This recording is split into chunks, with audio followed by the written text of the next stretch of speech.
قد يقول البعض لماذا لا أدخل على سيدنا رسول الله مباشرة؟ نقول لك نعم، هذه فائدة مهمة جدا.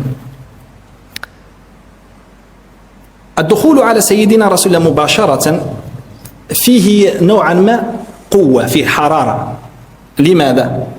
لأنك أن تستمد مباشرة من سيدنا رسول الله تبقي جهد.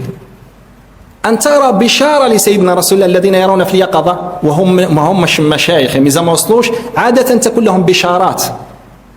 أما أن يصير يستمد هذه رتبة عالية. الآن يستمد لك الشيخ وأنت ترى البشارة، ترى سيدنا رسول الله صلى الله عليه وسلم رؤية يعني استبشار، هذه من جهة. ومن جهة أخرى أن يربيك الشيخ، تتربى من عند الشيخ، هذه نوعا ما أسهل على النفس من أن يربيك سيدنا رسول الله مباشرة. لماذا؟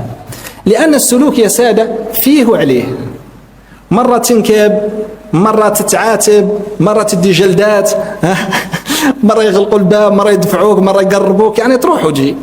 هذه حينما تكون مباشرة من سيدنا رسول الله تكون كبيرة، أن يعاتبك سيدنا رسول الله.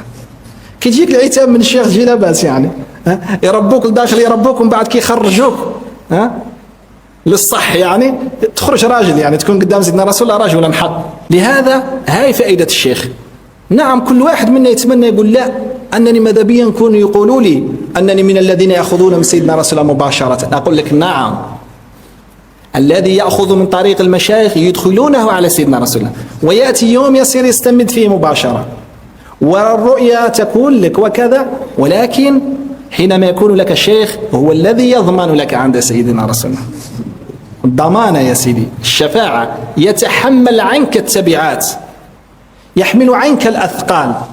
نعم يحمل عنك الأثقال، لن تدخل مباشرة فيها ما فيها.